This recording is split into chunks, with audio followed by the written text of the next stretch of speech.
Bismillahirrahmanirrahim. Assalamualaikum warahmatullahi wabarakatuh. Waalaikumsalam warahmatullahi wabarakatuh. Alhamdulillahirrahmanirrahim. Bapak-bapak yang ada di Mushola At-Taqwa, kita kembali berjumpa dengan kajian kita Karimah, yaitu kajian rutin malam Ahad. Nah, begitu juga dengan Bapak Ibu yang sedang menonton di rumah. Kali ini memang spesial, yang biasanya kita live, tapi hari ini kita akan live juga, tetapi secara delay. Dan di tengah-tengah kita sudah hadir Ustadz kita. Sehat Ustadz? Alhamdulillah. Alhamdulillah. Begitu juga dengan bapak-bapak yang ada di Mushola At-Taqwa. Sehat? Alhamdulillah. Alhamdulillahirabbil alamin. Nah, bapak-bapak yang ada di rumah dan tentunya juga bapak-bapak yang ada di mushola, kali ini di pertemuan keempat kita akan membahas kembali tentang sholat. Kalau kemarin kita bicara tentang rukun sholat, kemudian tentang hal-hal yang perlu kita perhatikan di dalam sholat. Nah, kali ini kita akan bicara lebih jauh tentang sunnah-sunnah apa yang ada di dalam sholat. Begitu ya Ustaz ya? Ya, kajian kita ini akan kita bagi menjadi dua bagian. Bagian pertama nanti Ustaz akan menjelaskan kepada kita semua apa saja sunnah-sunnah di dalam sholat. Nah, setelah itu, bapak-bapak yang ada di mushola boleh mengajukan pertanyaan. Dan untuk bapak-bapak dan ibu yang ada di rumah, boleh juga mengajukan pertanyaan setelah menonton live video kita. Dan kami akan menjawab di pertemuan berikutnya. Begitu ya Ustaz ya? Nah, Bapak Ibu, untuk mempersingkat waktu, saya berikan saja pembahasannya waktu kita kepada Ustaz kita. Silakan Ustaz. Baik. Terima kasih. Bismillahirrahmanirrahim. Assalamualaikum warahmatullahi wabarakatuh. Waalaikumsalam warahmatullahi wabarakatuh. Alhamdulillah. Alhamdulillahi ala ihsanih. Wa syukru lahu ala taufiqihi wa amtinanih. Ashhadu an la ilaha illallah wahdahu la syarika lah. ta'ziman li sya'nih wa ashhadu anna Muhammadan 'abduhu wa rasuluhu ad-da'i ila ridwanih sallallahu alaihi wa ala alihi wa ashabihi wa sallama tasliman katsira amma ba'd. Allahumma la tufarrik hadzal jam'i illa bi dzambin maghfur. Allahumma arhamna bi rahmatik wa tub alaina innaka antat tawwabur rahim. Alhamdulillah, kita bersyukur kepada Allah Subhanahu wa taala. Allah masih memberikan kesempatan kepada kita dengan nikmat yang besar. Kita hari ini mampu mengikuti pengajian rutin kita. Dan mudah-mudahan Allah menjadikan kita hambanya yang pandai bersyukur. Dan mudah-mudahan pula bapak-bapak yang dimuliakan Allah, semakin besar nikmat, semakin banyak karunia dari Allah kepada kita, semakin besar pula kontribusi kita kepada agama Allah, yaitu agama Islam. Salawat beserta salam semoga tetap kita sampaikan kepada Nabi kita tercinta, yaitu Nabi Muhammad sallallahu alaihi wasallam. Kita doakan keluarga, sahabat, serta seluruh kaum muslimin yang tetap istiqomah di bawah naungan Al-Quran dan As-Sunnah. Bapak-bapak jamaah Mushola At-Taqwa yang dimuliakan Allah, hari ini pada malam ini kita akan melanjutkan materi kita ya, yaitu tentang sunat-sunat dalam sholat. Saya akan mengulangi sedikit ingatan kita. Di dalam sholat itu ada 3 rangkaian yang pernah kita bahas ya. Ada 3 rangkaian yang akan kita bahas. Yang sudah kita bahas, yang pertama adalah rukun-rukun sholat. Rukun-rukun sholat ini bapak-bapak sengaja atau tidak sengaja ketika ditinggalkan oleh orang batal sholatnya. Ada yang kedua namanya wajib-wajib sholat. Atau di dalam mazhab Imam Asy-Syafi'i disebutnya dengan sunat aba'ad dalam sholat.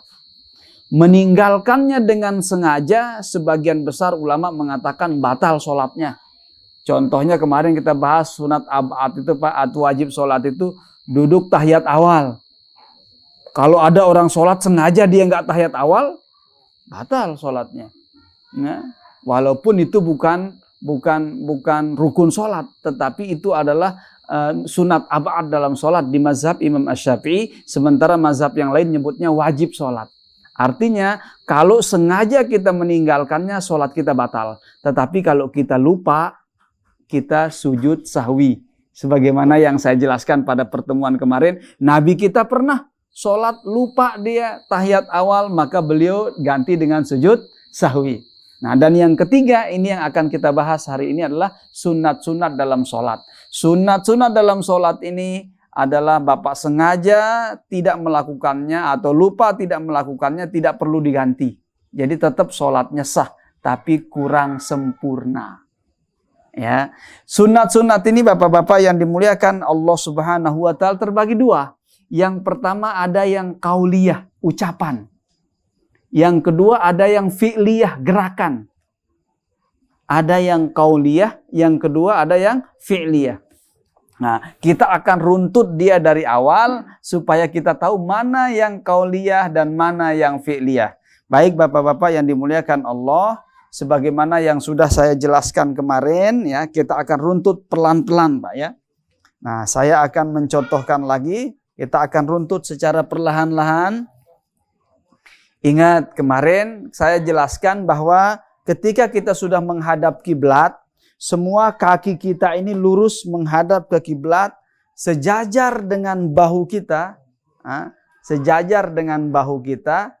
Nah, kemudian kita bertakbir Bapak-bapak yang dimuliakan Allah setelah kita menancapkan niat kita dalam hati, ya. Kemudian kita bertakbir Allahu Akbar. Ngangkat tangan ini sunat. Ini namanya sunat fi'liyah Pak.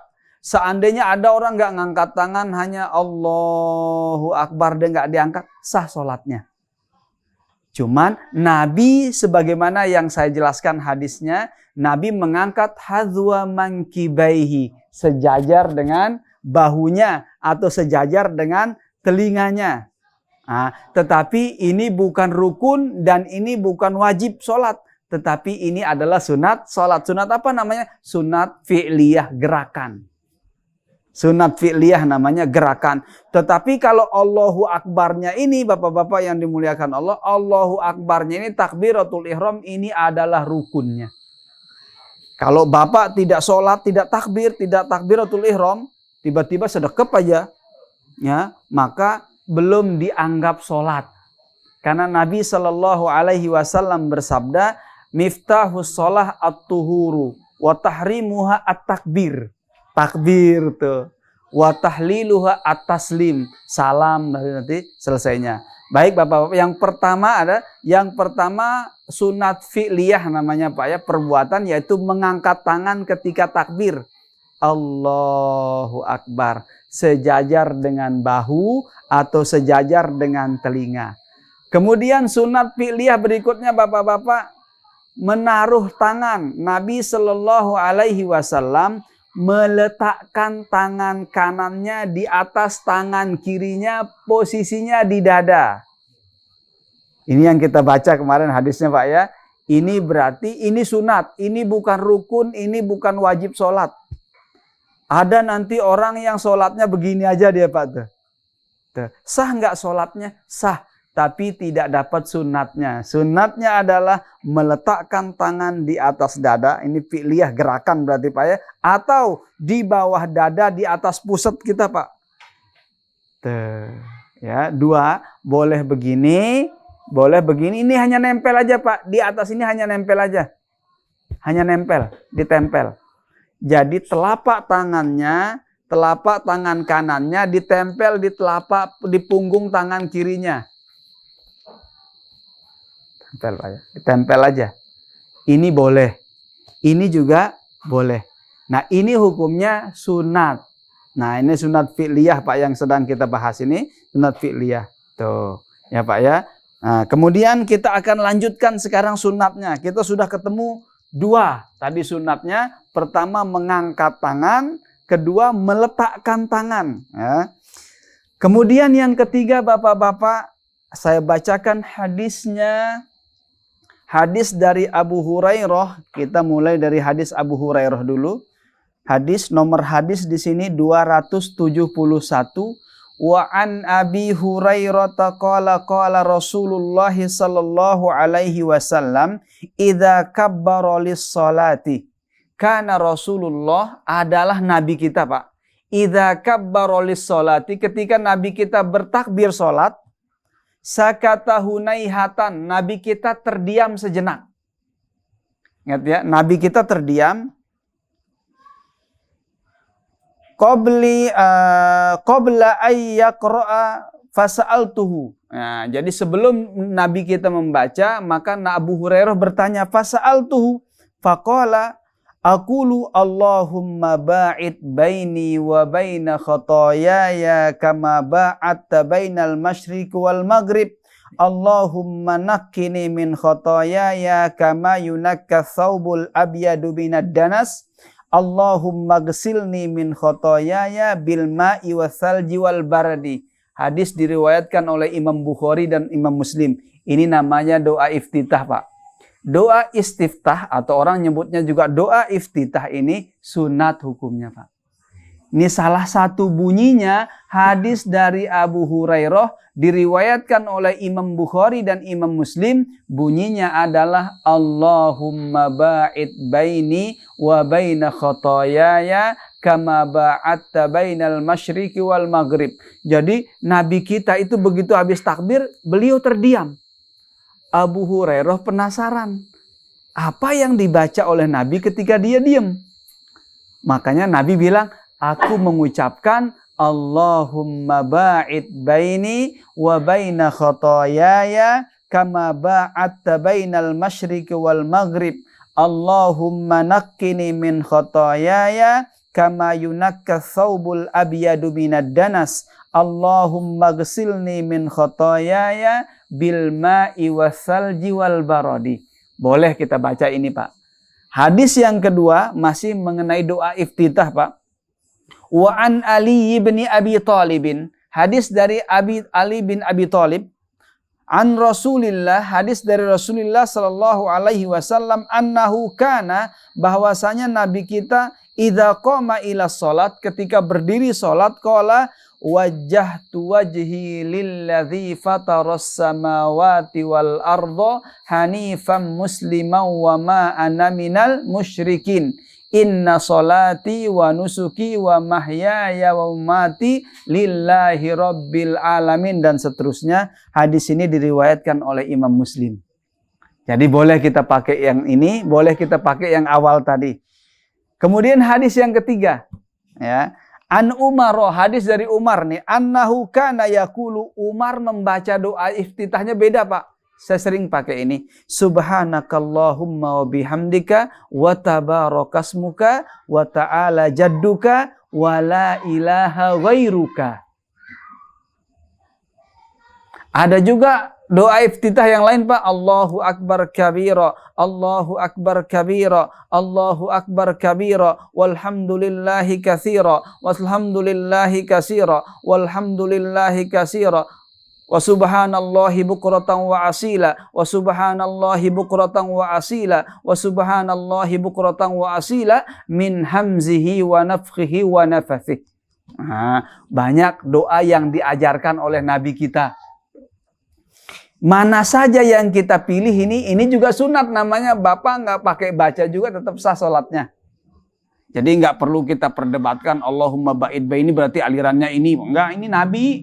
Nggak pakai aliran-aliran ini mah. Nabi. Semuanya dibaca. Nabi baca ini juga yang tadi. Nah, Umar bacanya tadi subhanakallahumma wa bihamdika wa tabarakasmuka wa ta'ala jadduka wa la ilaha ghairuka. Nah, sesekali kadang saya pakai Allahumma ba'id baini, Pak. Sesekali saya pakai subhanakallahumma wa bihamdika wa tabarakasmuka wa ta'ala jadduka wa la ilaha ghairuka. Sesekali saya pakai wajjahtu wajhi lilladzi fataras samawati wal arda sampai akhirnya. Ini menunjukkan Bapak-bapak, ketika kita mencoba sesekali ya pakai yang ini, sesekali pakai yang ini, kita mengikuti sunnah Nabi Sallallahu Alaihi Wasallam. Karena kadang-kadang Nabi pakai ini, Ya, Bapak-bapak yang dimuliakan Allah Subhanahu, semuanya ada di hadis, Pak. Ini tidak dibikin-bikin ya. Semuanya ada di hadis. Nomor-nomor hadisnya tadi yang pertama nomornya 271, kemudian 270, kemudian 272. Ini berurutan hadisnya, Pak. Nah, adanya di kitab Bulughul Maram, Pak, bab sifat sholat Nabi.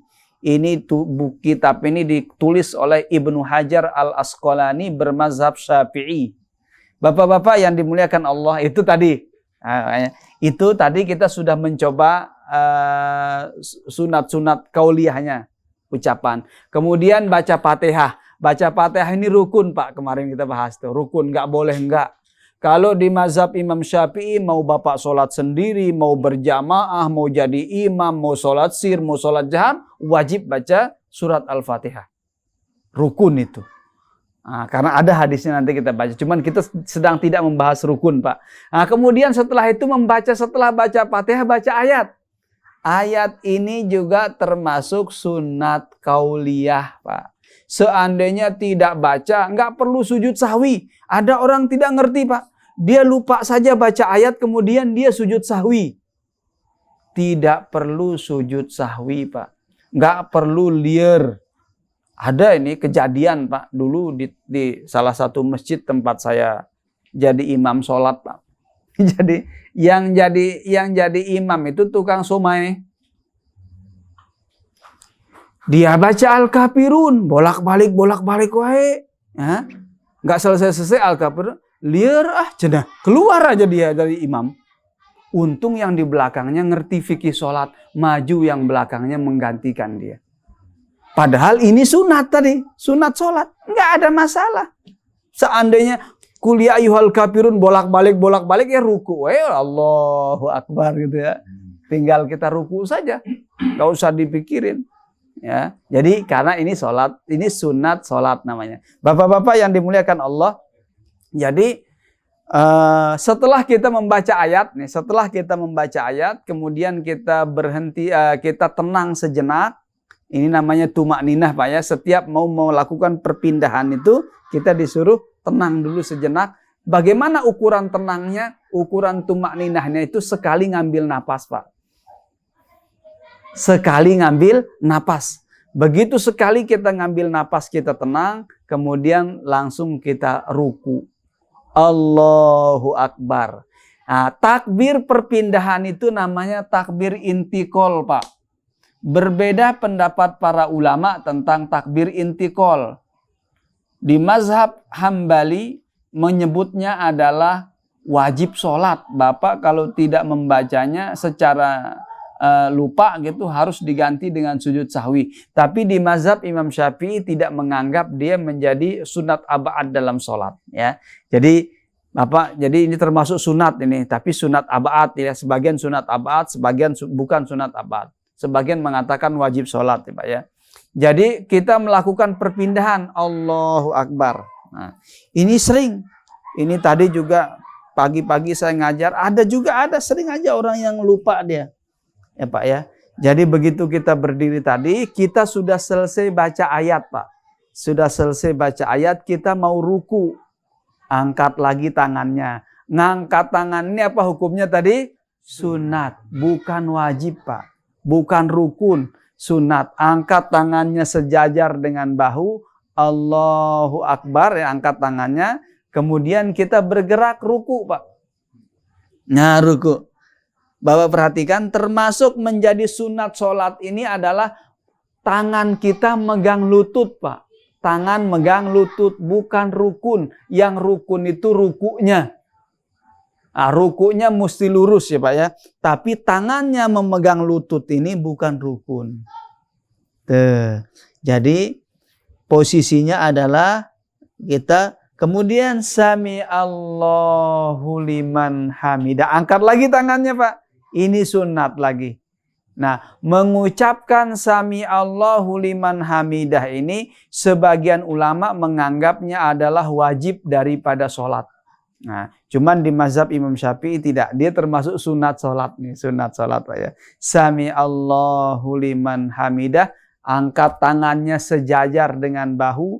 Rabbana walakal hamdu. Termasuk tadi bacaan ruku, Pak. Bacaan ruku yang pertama itu dianggap wajibnya sholat oleh sebagian ulama. Maka kita mesti baca tuh Subhana Rabbiyal Azim. Subhana Rabbiyal Azim ya Pak ya. Tapi sekali, kedua kalinya sunat, ketiga kalinya sunat, sampai ke 10 kalinya. Ada yang sampai 10 Pak ya. Nggak ada masalah itu. Nah cuman bukanlah perkara yang wajib. Tadi kita bicara sunatnya Pak. Sami Allahu liman hamidah, Rabbana walakal hamdu. Berbeda posisi orang Pak. Ada orang yang iktidal itu tangannya begini lagi Pak. Ada orang yang iktidal itu tangannya begini lagi. Ya. Kemudian setiap perpindahan ini namanya sunat sholat Pak. Saya sujud ini Pak ya. Sebagaimana yang kita pelajari kemarin, sujud ini boleh tangan duluan, boleh lutut duluan. Kemarin saya bacakan hadisnya Pak ya. Allahu Akbar, tadi sunat sholat. Kemudian sujud, bacaan sujud. Bacaan yang pertamanya itu sebagian ulama menyebutnya wajib sholat. Tapi bacaan kedua, ketiganya itu sunat. Makanya orang tarawih itu cuma sekali bacanya Pak. Makanya Bapak lihat orang sering cepat-cepat itu tuh. Nah, padahal tetap aja kita baca 3 kali ya, biar sunnahnya dapat gitu Pak ya. Subhana Rabbiyal A'la. Subhana Rabbiyal A'la wa bihamdihi. Macam-macam nanti kita sebut jenis-jenis bacaannya. Tetapi ini kita bicara sunatnya. Sunatnya ya. Kemudian begitu kita bangkit duduk antara 2 sujud Pak, bacaannya Rabbighfirli 2 kali atau dengan bacaan yang biasa Bapak hafal. Ini termasuk juga sunat sholat dan sebagian ulama menyebutnya wajib dalam sholat Bapak-bapak. Nah kemudian gerakan berikutnya yang termasuk sunat sholat Bapak adalah tangan. Nunjuk, isyarat telunjuk. Tuh. Isyarat telunjuk ini termasuk juga sunat dalam sholat. Seandainya orang nggak nunjuk dia Pak, sholatnya tetap sah. Tapi dia tidak mengikuti sunnah Nabi. Ada juga orang yang digerak-gerakkan telunjuknya Pak. Ada yang geraknya ke kiri dan ke kanan Pak. Wah ini imam-imam besar Pak yang melakukannya. Imam Malik yuharrikuha yaminan wa shimala. Menggerakkannya kanan dan kiri. Ada yang berkata ini hadisnya ada semua Pak.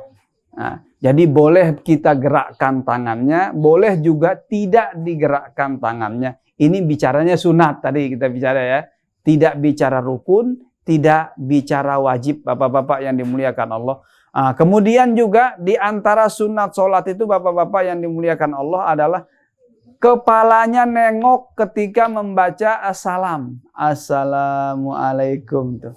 Nengok kepala. Kalau ucapan salamnya rukun. Kalau ucapan salamnya rukun, nengoknya.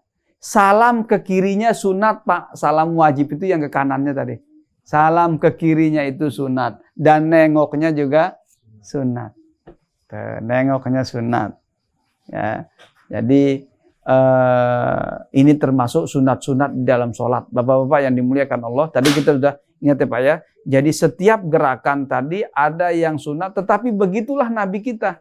Ya. Nabi kita melakukannya dengan sempurna. Makanya Nabi mengatakan, sholatlah kalian sebagaimana kalian melihat saya sholat.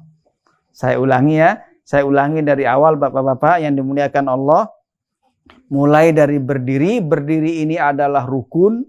Mulai dari berniat, niat ini adalah rukun di mazhab Imam Syafi'i. Mazhab yang lain niat itu syarat sah sholat, bukan rukun sholat. Ya, cuman kita ambil pendapatnya mazhab Imam Syafi'i bahwa dia rukun. Yang pertama tadi niat, Pak ya. Yang kedua berdiri. Ya. Yang ketiga membaca Al-Fatihah. Takbiratul ihram itu Allahu Akbar. Nah ingat ya, mengangkat tangan ini tadi sunat. Mengucapkan Allahu Akbarnya rukun Pak. Rukun. Nah, kemudian bersedekapnya ini adalah sunat Pak.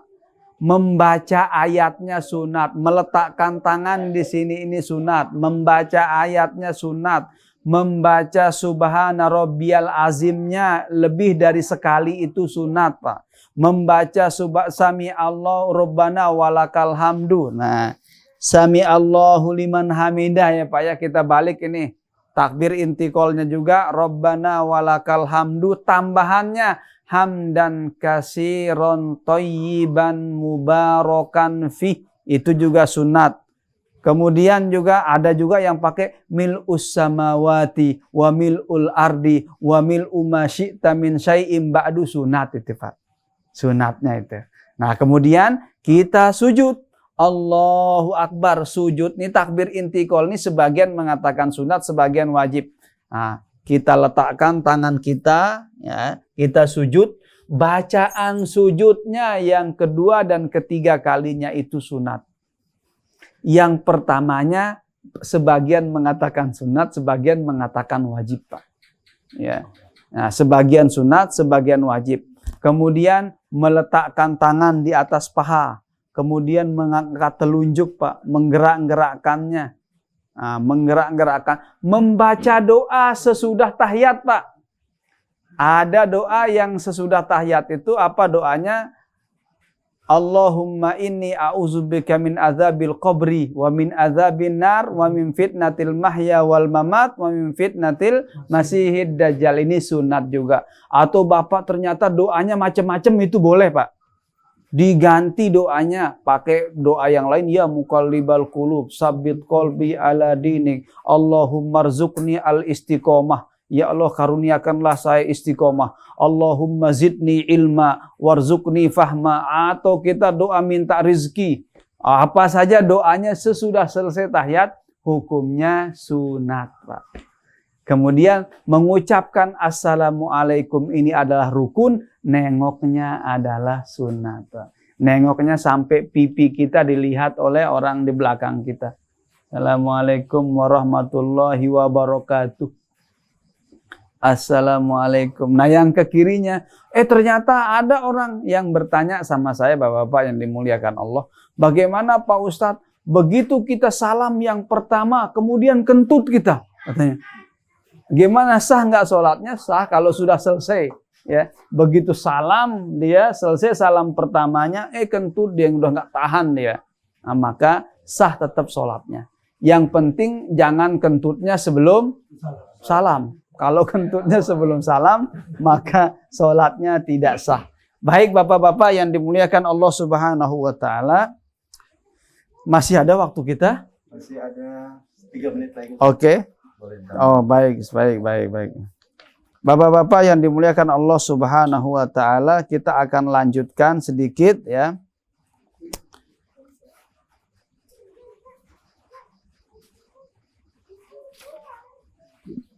Kita akan lanjutkan bahwa tadi bacaan-bacaannya sudah kita sebutkan.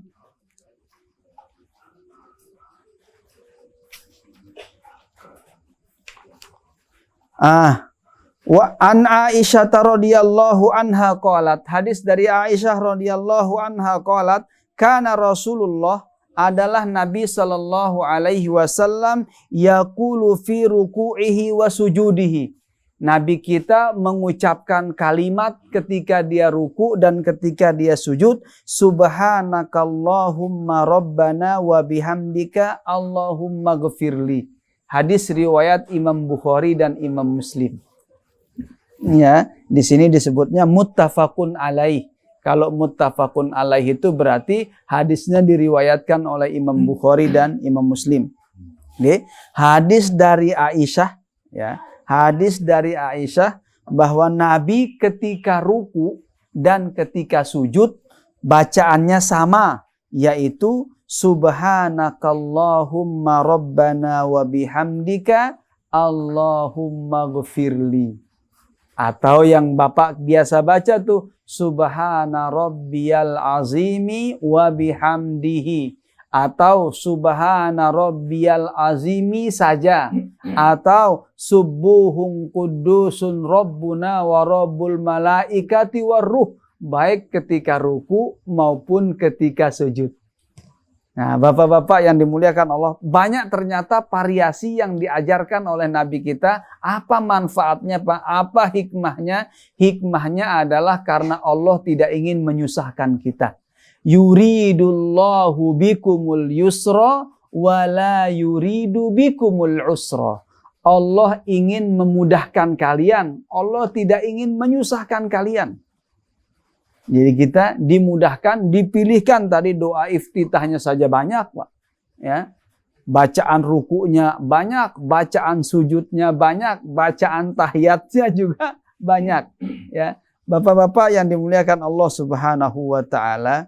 Nah, jadi termasuk tadi juga jangan sampai salah kita, Pak, ya. Kita tahu sunat ini, ketika Bapak lupa jangan atau tersalah jangan sampai sujud sahwi.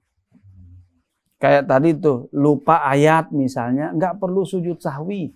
Kalau lupa ternyata Bapak jadi imam, lupa, bener-bener lupa, udah diingetin lupa, maka nggak apa-apa. Silahkan langsung saja ruku atau ganti surat.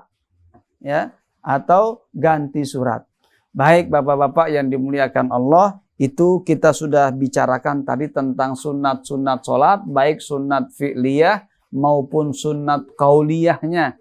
Insya Allah kita akan melakukan tanya jawab seputar sholat yang sudah kita pelajari kemarin-kemarin. Mumpung bapak-bapak ini sekarang sedang Isra Mi'raj. Ya, ini bicara tentang sholat ya.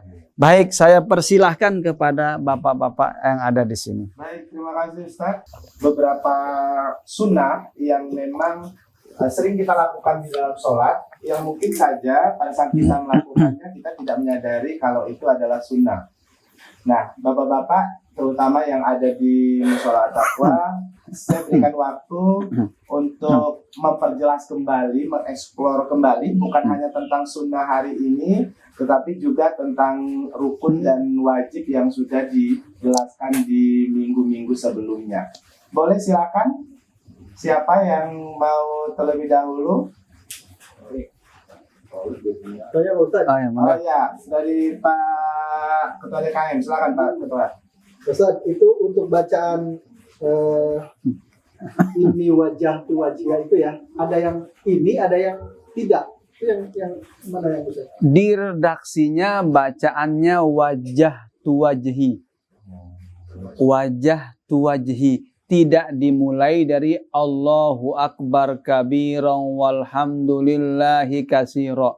Diawali dengan in wajah tu wajhi. Tadi saya bacakan hadisnya, diawali redaksinya.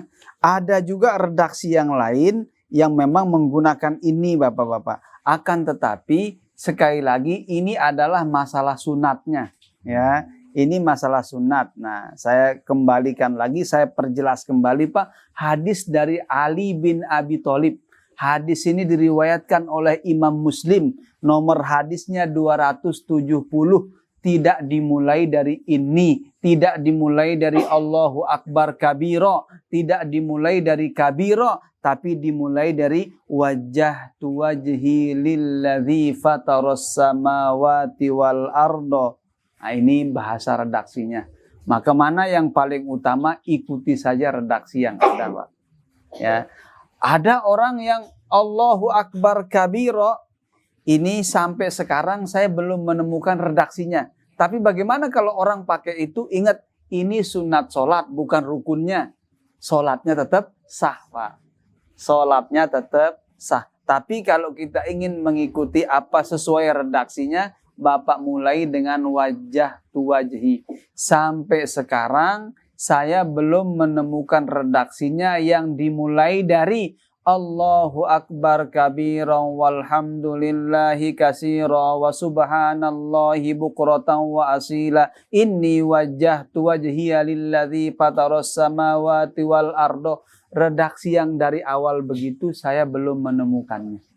Nah, kalau Bapak temukan redaksinya di sebuah hadis nanti bisa sampaikan kepada saya biar saya tahu. Ya.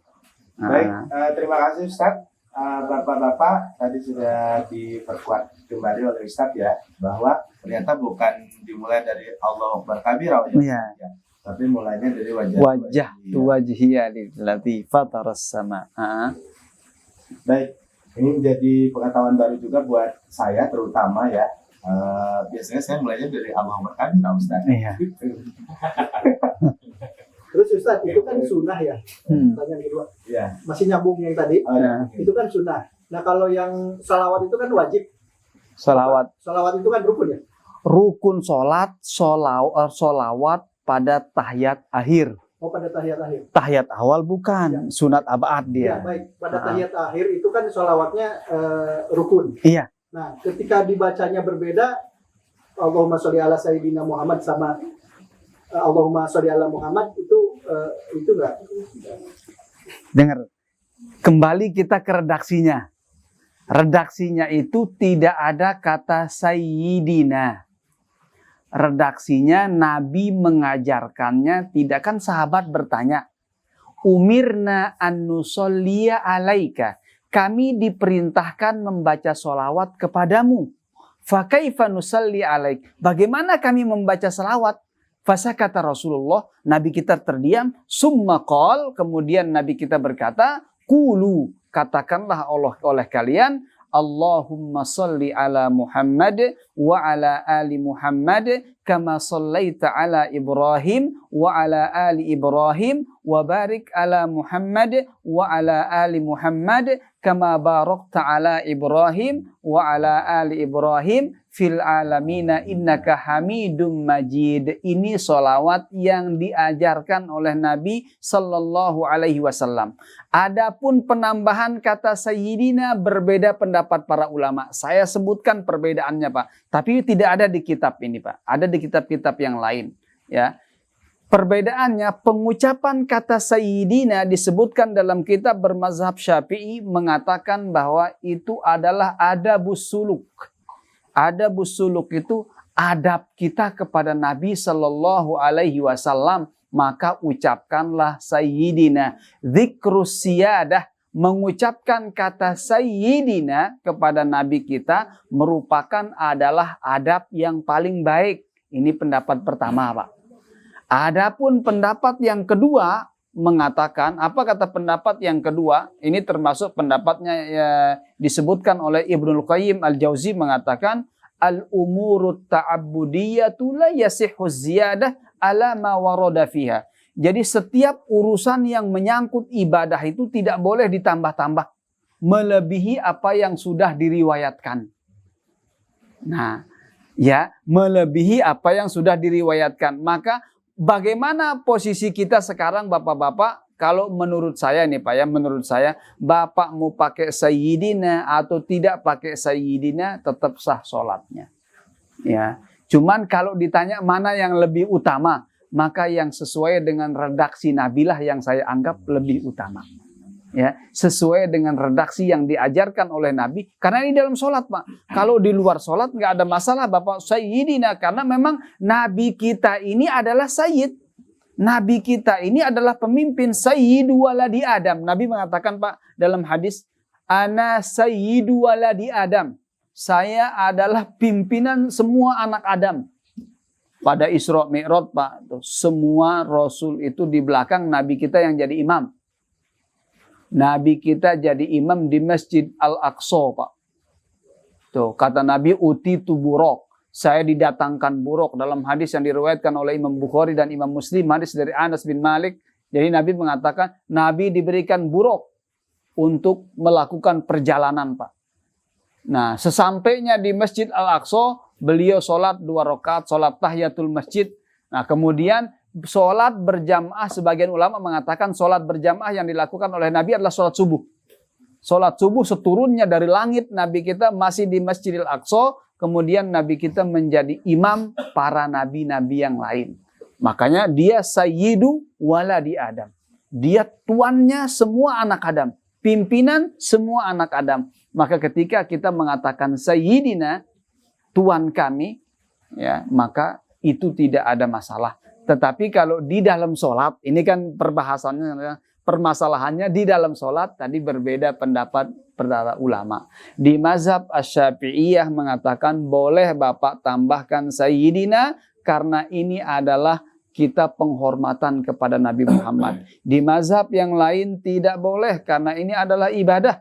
Ibadah itu tidak boleh ditambah-tambahin melebihi apa yang sudah diriwayatkan dari Nabi Sallallahu Alaihi Wasallam. Ya, kalau Bapak nanya ke saya memang di dalam sholat saya tidak pakai Sayyidina Pak. Saya mengikuti apa yang ada redaksinya di dalam kitab, ya, di dalam hadis. Ya, tetapi kita tetap mengambil pendapat yang mengatakan Sayyidina juga tidak ada masalah Pak ya. Karena ini pendapat para ulama. Ada lagi Pak yang mau bertanya? Baik, Silahkan. Terima kasih Ustaz. Kita masih buka beberapa pertanyaan kembali. Silakan. Oke, Ya. silakan Pak Harmoko. Saya boleh nanya, Pak? Boleh.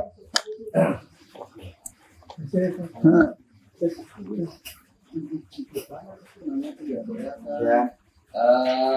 Ini ada ketika sholawat itu kan, ketika bacaan sholawat itu yang saya tanyakan ada lazat Ali ya. Ali ini maksudnya Ali sahabat atau kalimat apa gitu? Ala alihi maksudnya. Ali dalam bahasa Arab kalau pakai alif, Ali artinya keluarga.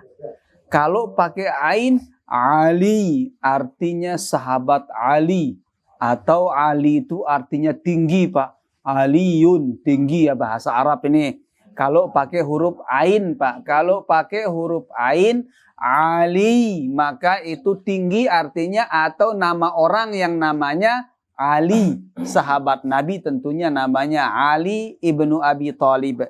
Adapun Ali pakai alif dia atau pakai hamzah Pak, maka artinya keluarga.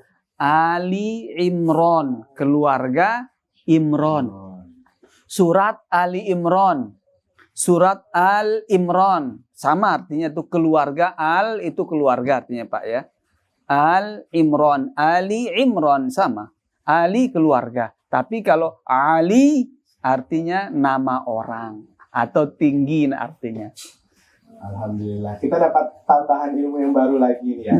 Sepertinya memang Pak Harmoko bisa ikut yang kajian tahsin. Bisa. Yang Sabtu pagi. Jadi bisa membedakan Ali dan Ali. Kalau Ali berarti keluarga. Keluarga. Kalau pakai ain berarti sahabat Nabi. Nama orang Ali. Ya. Tahsin itu ya. Alhamdulillah. Di dalam sholawat itu Ali. sahabat kan? Bukan keluarga. Wa ala alihi, keluarga Nabi. Ali. Muhammad, keluarga Muhammad. Keluarga atau keturunan Ustaz? Keluarga Ali kan tadi keluarga. Kalau keturunan zurriyat. Wa zurriyatihi, keturunan-keturunan saya. Ali keluarga. Makanya Ali. Wa ala alihi. Ali ahl sama, makanya namanya ahlul bait Pak. Jadi ahlul baitnya Nabi, keluarga Nabi.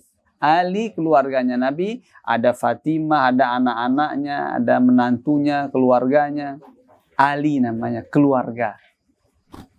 Kalau pakai ain, Ali artinya secara harfiahnya tinggi Pak.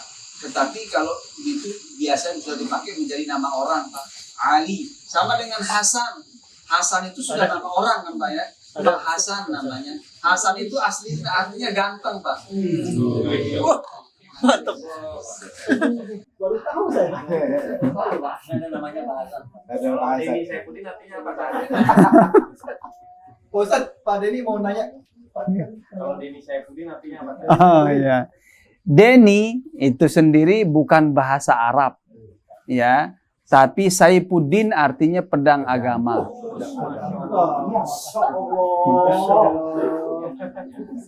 Ya kan sama dengan Budi Pak. Budi kan bukan bahasa Arab Pak ya. Budi, ada Asep, ada Cecep. Kenapa ketawa?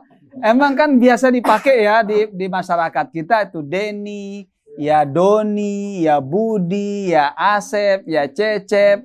Teman saya namanya dulu Pak Cecep Gorbacep namanya. Namanya Lupin kan. Ya, ulangan. Oke. Baik, terima kasih Ustadz. Ya. Bapak-bapak yang ada di Mushola Taqwa, kita masih memiliki waktu, mumpung Ustadznya kita masih ada. Boleh satu pertanyaan kembali kalau mau dieksplor. Ya, Oke, silakan Pak Pram. Waalaikumsalam.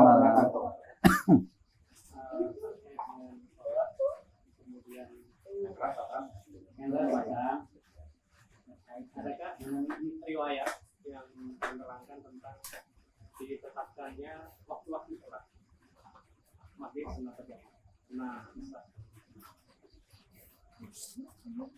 Kemudian yang Itu dulu. Terkait ya mungkin terkait dari penetapan waktu-waktu sholat Iya. yang wajib ya Ustaz ya, Iya. yang 5 waktu bisa malam hari, Iya. subuh ya jam 5 kurang. Heeh. Kalau subuh jam 6 masih sanggah gitu. Iya. Baik Bapak-bapak yang dimuliakan Allah, waktu itu semuanya yang menentukan Nabi Shallallahu Alaihi Wasallam. Jadi semua waktu itu yang menentukannya adalah Nabi. Ada hadisnya Pak ya. Nabi Shallallahu Alaihi Wasallam menentukan waktunya. Cuman dulu waktu itu tidak pakai jam Pak. Dia pakai matahari. Cuman kalau kita sekarang agak susah Pak karena banyak gedung banyak. Jadi kalau mereka dulu karena padang pasir, jadi menentukan waktunya itu dengan matahari, dengan bayangan-bayangan. Ya. Jadi sekali lagi bahwa yang menentukan semua waktu itu adalah Nabi Shallallahu Alaihi Wasallam. Ini riwayat, ini hadis Pak ya. Jadi waktu. Nah, mengenai waktu ini Bapak-bapak yang dimuliakan Allah, ini namanya ibadah jam'i yang ditentukan oleh pemerintah Pak. Nggak bisa kita menentukan sendiri. Saya pengen waktu subuhnya nggak jam segitu gitu ya. Pengennya agak geser dikit gitu ya. Jadi nggak bisa. Jadi semuanya itu sudah ditentukan dalam hadis tapi dikuatkan bahwa itu harus diteropong dulu biar pas waktunya. Sama dengan penentuan 1 Ramadan Pak. Penentuan 1 Syawal. Itu nggak bisa sembarangan orang. Nah itu sudah ditentukan, itu yang melakukannya adalah ibadah jam'i, ada yang menentukannya adalah pemerintah yang punya wewenang. Ya, makanya kan ada jadwal waktunya sepanjang tahun itu dan semua itu riwayat Pak, riwayat yang menentukannya bahwa dia rata-rata menggunakannya itu matahari, zawalus syamsi katanya ketika matahari sudah agak geser sedikit. Kemudian nanti sampai matahari terbenam. Nah, kemudian sampai tengah malam. Ini ada hadis-hadisnya Pak. Jadi itu semua yang menentukan adalah Nabi Shallallahu Alaihi Wasallam. Yang menentukannya bukan orang-orang, bukan sahabat. Tapi itu adalah Nabi yang menentukannya. Menjadi patokan orang sekarang, ditetapkan, dikonfirmasi menjadi jam. Dan itu ditetapkan oleh pemerintah setempat Pak. Mengacu kepada hadis Nabi. Sama dengan hukum-hukum yang lain Pak. Misalnya ada orang berzina. Zina itu kalau dia belum menikah Pak, hukumannya dia dicambuk 100 kali dan diusir Pak. Diasingkan. Nggak bisa Bapak ngusir di sini. Itu mesti keputusan pemerintah Pak. Pemerintah tertinggi karena yang diperintahkan untuk melaksanakan hak hukuman itu oleh Allah adalah pemerintah. Bukan RT, bukan RW, bukan lurah atau bukan sekupnya itu ormas, itu nggak boleh. Ormas walaupun besar tuh, ormas terbesar misalnya NU menetapkan itu nggak boleh Pak. Karena itu yang disuruh adalah pemerintah. Nah, sama dengan kasus-kasus hal yang menyangkut kemaslahatan umat Pak ya. Jadi kita harus mentaatinya. Jadi sekali lagi Bapak-bapak yang dimuliakan Allah, itu semua adalah riwayat hadis. Ya. Nah, itu adalah hadis waktu-waktu sholat itu. Jadi kita tidak bisa membuat aturan sendiri. Sudah ada waktunya. Ya. Ada lagi Pak?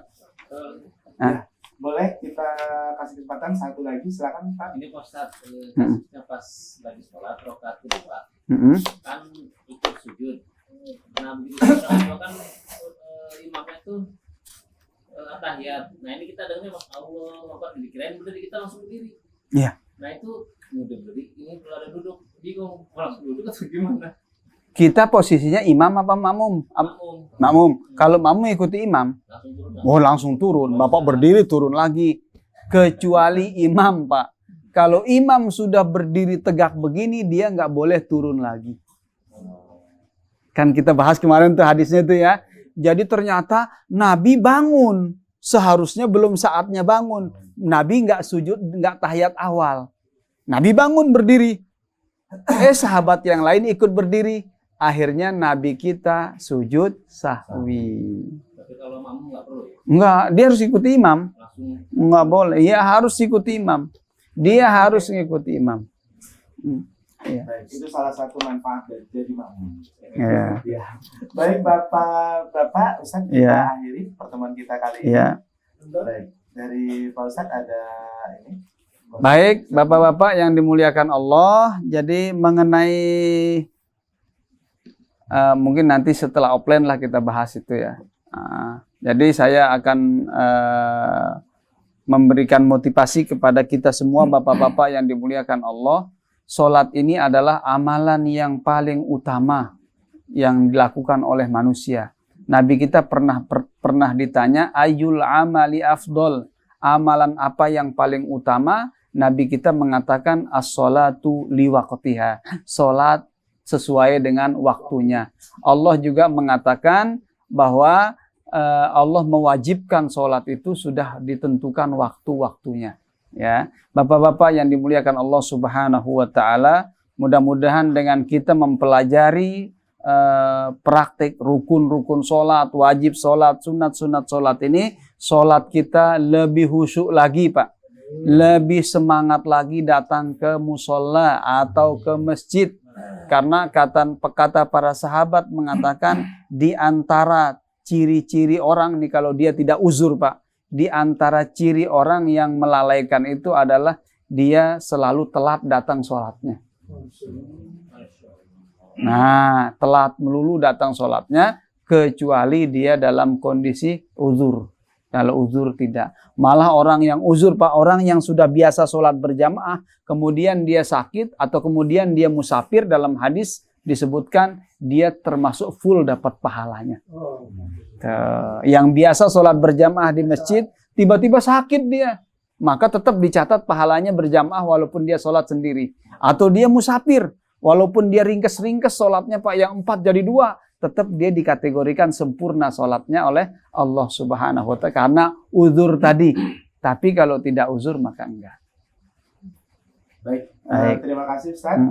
Bapak-bapak yang ada di Mushola Taqwa dan tentu juga Bapak dan Ibu yang sedang menonton live delay kami di Karimah ini.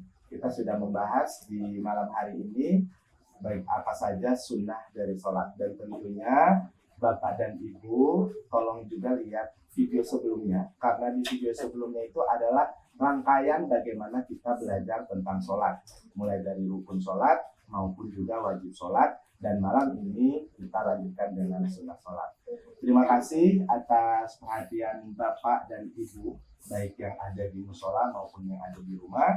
Jika ada pertanyaan, Bapak dan Ibu boleh tinggalkan jejak di video kita, sehingga nanti di pertemuan berikutnya kita akan membahas dan kami tentunya akan menjawab. Nah, jika ada mungkin saja perbedaan pendapat di Bapak dan Ibu, boleh silakan saja untuk meninggalkan jejak dalam komentar, sehingga kami akan bisa memperjelas dan minta Ustadz kembali memperjelasnya, sehingga kajian-kajian kalimat kita ke depan itu lebih bermanfaat, lebih bermakna, dan tentunya lebih berdampak. Terima kasih atas perhatiannya untuk kajian kita malam hari ini. Saya Zainal, mohon maaf jika ada kekurangan, dan bersama Ustadz dan tentunya kami sangat menunggu kehadiran bapak-bapak dan tentunya kehadiran juga bapak dan ibu di rumah dalam live video kita kali ini. Bila taufiq hidayah, wassalamualaikum warahmatullahi wabarakatuh. Waalaikumsalam warahmatullahi wabarakatuh.